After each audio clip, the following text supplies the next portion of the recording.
Have y'all ever noticed that fear is not a motivating emotion? Let's talk about that. Cause I, I don't know. I've had anxiety since I was like a little kid. About as long as about my entire waking memory. About my entire waking memory from the time I was like 5 years old. I've had anxiety. Thing about anxiety is, yeah, it serves a purpose. Yeah, it keeps us safe from potential danger, potential harm, but we don't face the same threats that we used to, do we? You know? We're not we're not in our hunter gatherer era anymore. We're not getting chased by insert favorite big cat here, which side note, were humans ever getting chased by predatory big cats on the reg, you know? I get the feeling that we weren't, but I don't know. I don't know. I don't know what prehistoric human life was like. Anyways, we're not getting chased by your favorite predatory big cat anymore. We're in civilization. We live in a society, as it were. We don't face the same threats that we used to. Take rejection, for example. Oh, we fear rejection, don't we? I know I do. And if you're watching this, you probably do too. Don't lie to me. Nah, we fear rejection. It's very normal fear, isn't it? You know? Going to ask this person out, oh, what if they say no? Mm. But the thing about rejection is, back before we had the civilizations that we have today, when we existed in smaller communities, rejection meant you were going to get thrown out into the woods, and that meant you probably weren't going to last much longer. Rejection in those days was life or death. It's not quite life or death anymore, is it? You know?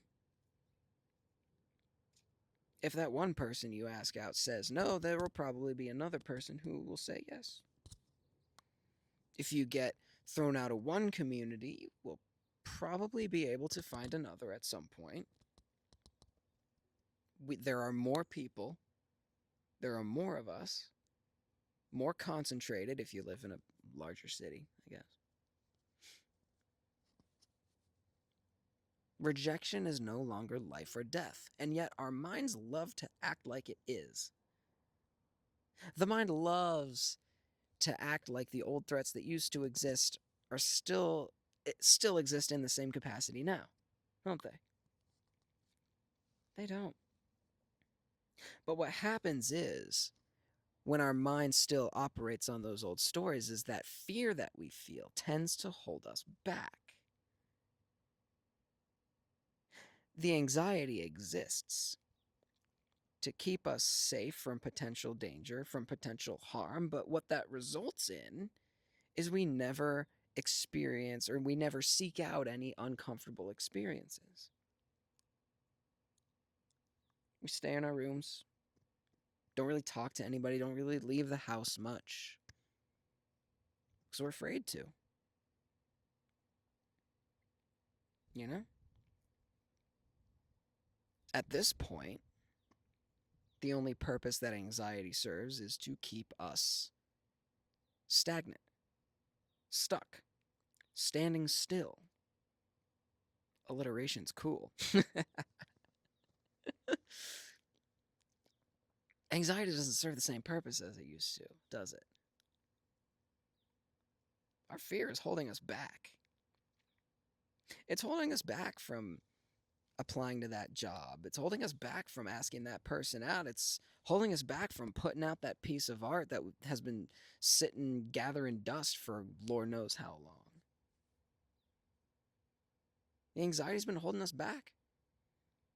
It's been holding us back by creating possible futures. It loves to tell a story. Anxiety loves to tell a story, doesn't it?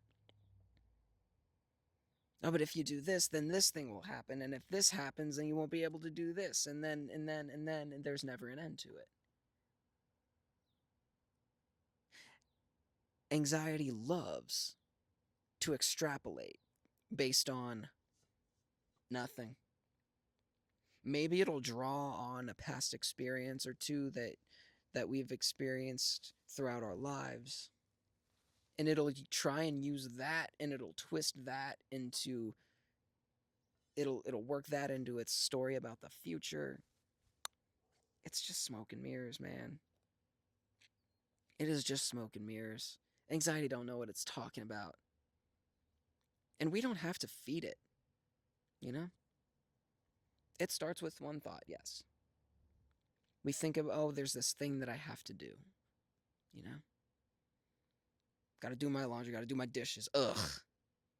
God forbid. The horror. And then anxiety kicks in. It'll generate all these thoughts. It'll generate a possible future. It'll generate judgments about yourself as a person. We don't have to feed that. It does take practice, but what we can do is see it for what it is. Recognize the types of thoughts that come up when the anxiety feels the most intense. You're thinking about putting out that piece of art that you've been sitting on for years. The thought is, oh, what if it's not good enough? What if nobody likes it? What if, what if, what if, what if, what if? A good rule of thumb is anxiety loves to start sentences with what if. What if I get rejected? What if I don't get the job? What if nobody likes that song or that painting? What if? I don't know. What the fuck if? What if? Huh?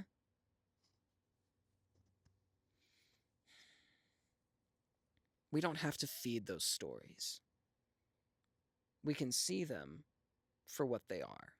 We can detach ourselves from them emotionally, and we can watch them play out without making them real.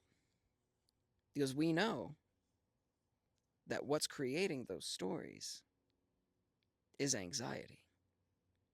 If you find yourself thinking about what might happen in the future, if you do or don't do a certain thing, if you find yourself creating these what if scenarios, that's probably anxiety. So, what you can do in recognizing the types of thoughts that come up when you feel anxious, that in and of itself, that recognition is the first step in detaching yourself from them. That's only the first step, because the next step then is to actually detach yourself from them and say, no, I see those thoughts for what they are. And you can kind of talk to the anxiety too. You can kind of dialogue with it. Say, look, I know what you're trying to do. I appreciate what you're trying to do. I appreciate the purpose that you serve. But a very powerful thing you can say to the anxiety is, I got this. I'll take it from here. You sit back. Let me handle it. And you can handle it. You can. We're a lot more capable than we think we are. We're a lot stronger, we're a lot smarter, we're a lot more effective than we think we are. And the anxiety also thrives on convincing us that we're not. The anxiety thrives on convincing us that we can't do it. Shoot, mine does. We don't have to feed the stories. We can allow them to play through to the end without attaching ourselves to them. Give that a shot. Give that a shot. And yes, the anxiety is going to revolt. It's going to fight back. But recognize that as another function of the anxiety. That's the anxiety trying to keep itself alive. It's trying to keep itself strong. And you don't have to feed it. Ooh, it takes practice. Oh man, Lord knows it takes practice. I'm still trying to practice it myself. But the good news is it's like a muscle. The more you practice, the easier it becomes. The more you work out that muscle of emotionally detaching from the stories that our anxiety likes to tell us, the easier it will become. And eventually, it'll just become muscle memory. It'll happen in an instant. Detach yourself from the story, detach yourself from the expectation, and see it for what it is. See the purpose that it once served in your life, and see that you can take it from here. Because you can take it from here. And I hope this rambling made sense. Hope y'all got something from it. And I appreciate y'all watching this one through to the end. I'm still getting used to this whole talking on camera thing. But we're on this journey together. So I appreciate y'all. Thank you. Make sure you like and subscribe and hit all the good buttons or whatever. And leave a comment. What's y'all's experience with anxiety been like? What role does it currently play? How has that role changed throughout your life? Do you let it control you?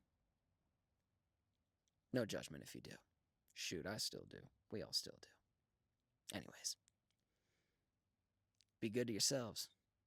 Be good to each other. And I'll see y'all.